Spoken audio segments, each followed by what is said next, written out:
gratis.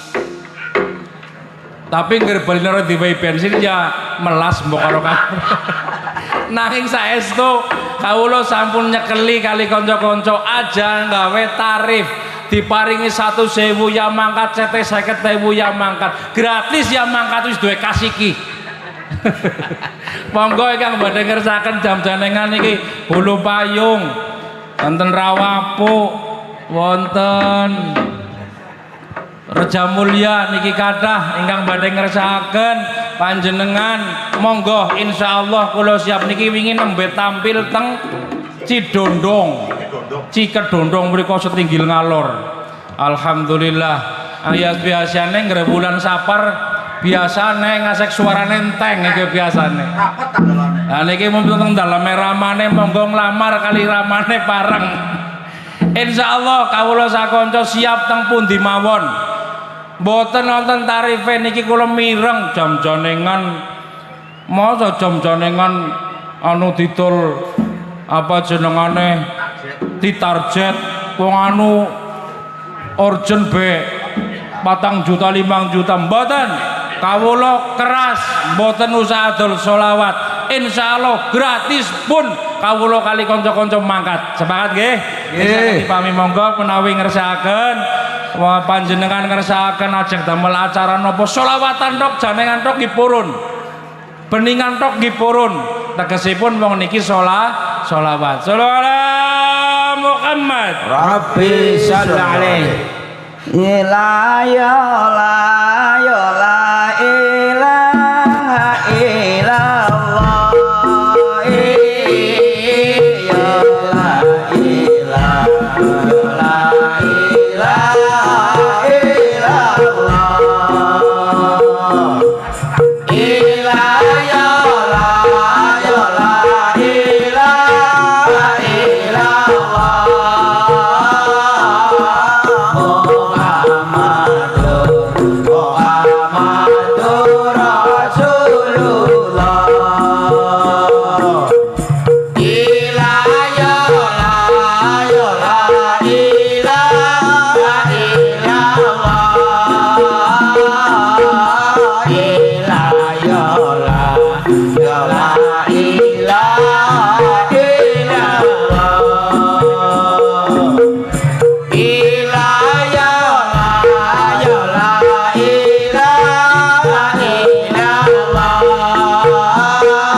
sifat kubra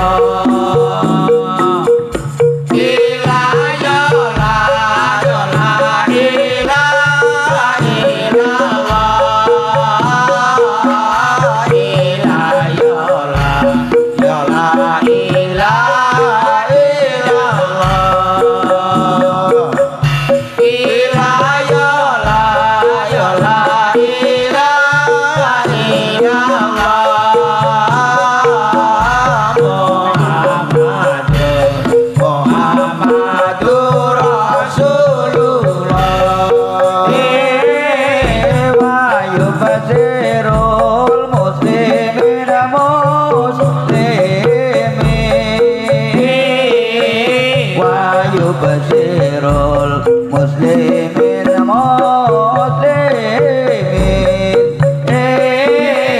wa tuqatul jala kafir